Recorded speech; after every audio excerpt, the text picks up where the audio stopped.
আমি শুরুতেই জুলাই অভ্যুত্থানে যারা শহীদ হয়েছেন তাদেরকে স্মরণ করছি, আহতদের সুস্থতা কামনা করছি। প্রথম প্রশ্ন হচ্ছে যে আমরা কেন পেয়ার চাচ্ছি হঠাৎ করে? বিদ্যমান পদ্ধতিটার অসুবিধা, বড় অসুবিধা হচ্ছে দীর্ঘ 54 বছরে আমাদের গণতন্ত্র বারবার হোঁচট খেয়েছে এবং গণতন্ত্র এটা হাইজ্যাক হয়েছে, ডাকাতি হয়েছে, লুট হয়েছে। যে ক্ষমতা পেয়েছে সে গণতন্ত্রকে তার ইচ্ছা মতন উন্নয়নের গণতন্ত্র, এইটার গণতন্ত্র, সেইটার গণতন্ত্র, স্বল্প গণতন্ত্র, এই যে বিভিন্ন যারা ক্ষমতাকে একীভূত করে মানে একচ্ছত্র ক্ষমতা পেয়েছে তারাই এটা করেছে। এই জন্যই বাংলাদেশকে যদি আগামী দিনে ক্ষুধা দারিদ্র্যমুক্ত করতে হয়, বাংলাদেশের গণতন্ত্রকে যদি প্রাতিষ্ঠানিক রূপ দিতে হয়, বাংলাদেশের ক্ষমতার ভারসাম্য যদি আনতে হয়, বাংলাদেশকে যে স্লোগান দিয়ে আমাদের ছাত্র জনতা কী করেছিল, আন্দোলন করেছিল, উই ওয়ান্ট জাস্টিস, এবং তারা বলেছিল ক্ষমতা না জনতা, জনতা জনতা, এটাকে যদি প্রাতিষ্ঠানিক রূপ দিতে হয় তাহলে অবশ্যই জুলাই সনদের আকাঙ্ক্ষা, আপনার শিরোনামেই কিন্তু এটা এসেছে। জুলাই সনদ কী চায়? জুলাই সনদ তো এইগুলোই চায় যে বৈষম্যহীন একটা বাংলাদেশ আসবে, সেখানে কোনো জায়গার থেকে তালিকা যাবে না, এইটা দুর্নীতিমুক্ত থাকবে, সেখানে দখলবাজ থাকবে না, সেখানে চাঁদাবাজ থাকবে না, সেখানে থানার ভিতরে ঢুকে মারপিট করে আসামি ছিনতাই করে নিয়ে যাবে না। বাংলাদেশে যদি এই অবস্থা এখন যদি ক্ষমতায় যাওয়ার আগেই কেউ না, ক্ষমতায় যাওয়ার আগেই যদি এটা চর্চা হয় তাহলে ক্ষমতার কাছাকাছি গেলে তখন তো সব কেন্দ্র দখল হয়ে যাবে। কাজেই আমাদের আমিরে জামাত কিন্তু বলেছেন যে এই কালচারের পরিবর্তনের জন্য আমরা একটা পূর্বের নির্বাচন ব্যবস্থাকে আমরা কি করতেছি, মানে পরিবর্তন চাচ্ছি, এবং এটা শুধু আমরাই চাচ্ছি না। প্লিজ আমাকে বলতে দেন, পৃথিবীর 91টি দেশ এখন এই পেয়ার পদ্ধতিতে নির্বাচন করতেছে, জাপান সহ, যারা তাহলে 91% আমার কাছে তথ্য আছে, 91টি দেশ কি করতেছে মানে পেয়ার পদ্ধতিতে নির্বাচন। যদিও পেয়ার পদ্ধতির বিষয়টা এক এক দেশে এক এক রকম, সেটা আমাদের দেশে কিভাবে হবে সেটা আমরা দেখব। তাহলে এই জায়গাটা মানুষকে ফ্যাসিস্টের হওয়ার পথ বন্ধ করে, জবাবদিহিতা নিশ্চিত করে, এবং বিশেষ করে এই যে মনোনয়ন বাণিজ্য এটার পথ রুদ্ধ করবে। এবং আমি মনে করি যে প্রত্যেকটা মানুষের একটা ভোটের মূল্য থাকবে।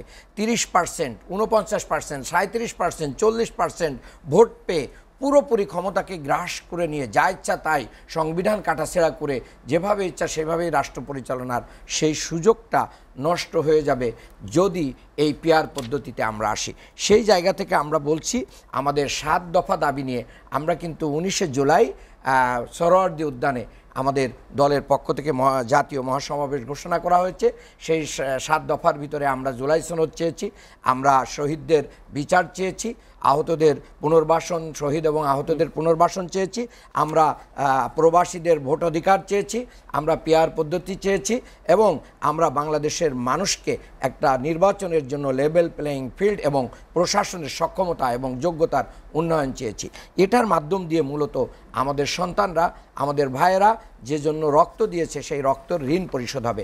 আমি আজকে বিকেলেও আমার সম্ভাব্য নির্বাচনী এলাকা আমার জামাতের পক্ষ থেকে দেওয়া হয়েছে ঢাকা 6 সূত্রাপুর, গেন্ডারিয়া, ওয়ারি, এই অঞ্চলে, সেখানে শহীদ আনাস যে ছেলেটা চিঠি লেখে, এবং জুনায়েদ 7ম শ্রেণীর মায়ের কাছে চিঠি লেখে, সে কি বলছে যে একটা লোলা, একটা ছোট্ট বাচ্চাও চলে যাচ্ছে, আমি মা কিভাবে ঘরে বসে থাকতে পারি, আমার নিজের কাছে অপরাধ লাগতেছে।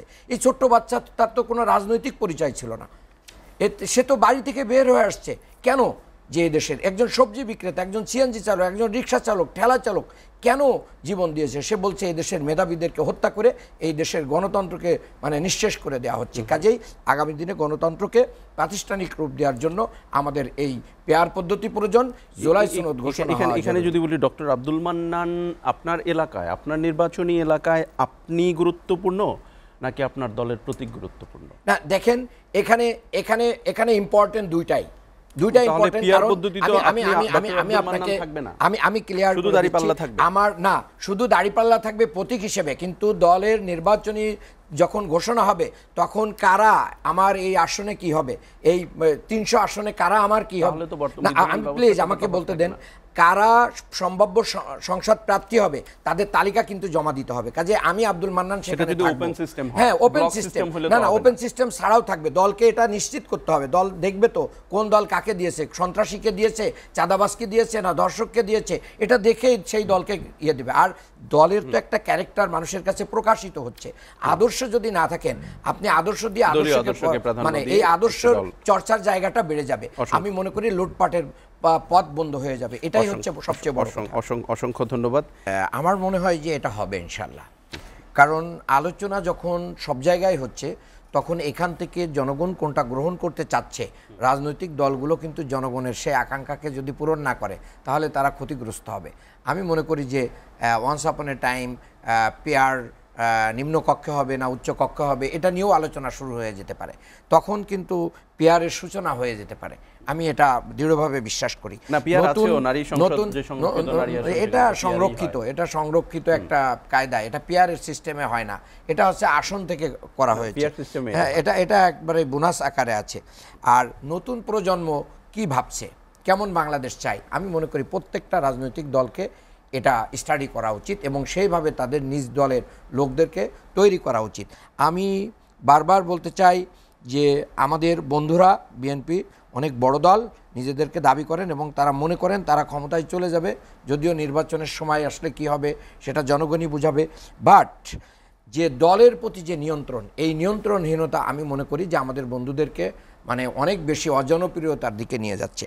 এরপরে শিক্ষাক্ষেত্রে যে উন্নয়ন দেখেন, আমরা নিজের দলেও গণতন্ত্র চর্চা হচ্ছে না, আবার শিক্ষা প্রতিষ্ঠানগুলোর ডাকসু বিভিন্ন জায়গায় যখন নির্বাচন চাওয়া হচ্ছে সেখানে ওনাদের কিছু আপত্তি থাকে, এই জায়গাগুলো। তারপরে আমাদের চিকিৎসা ক্ষেত্রে উন্নয়ন, স্থানীয় নির্বাচন কোনো দলীয় সরকারের অধীনে না হওয়ার জন্য আমরা বলছি, না হলে দলীয় প্রভাব প্রতিপত্তি এমপিরা এবং অন্যান্য সুযোগ সুবিধা দেখিয়ে এই স্থানীয় নির্বাচনকে প্রভাবিত করে, এই জায়গাটা আমরা পরিবর্তন চাই। এবং আমি মনে করি জামাত ইসলামকে জামাত ইসলামের 11 জন নেতাকে হত্যা করা হয়েছিল, জামাতের অনেক নেতাকে আয়নাঘরে নিয়ে যাওয়া হয়েছিল, জামাতের নেতাদেরকে গুম করা হয়েছে, অসংখ্য মামলা দেওয়া হয়েছে। বিএনপিও এই একই মানে হত্যাকাণ্ডের, দেখেন সালাউদ্দিন কাদের চৌধুরীর কথা ওনারা অনেক সময় অনেকে বলেন না, তাকেও কিন্তু এই আদালত থেকে কি হয়েছে, আজকের আদালত জামাতকে এখান থেকে রিলিফ দিয়েছে এবং সত্য প্রমাণিত হয়েছে।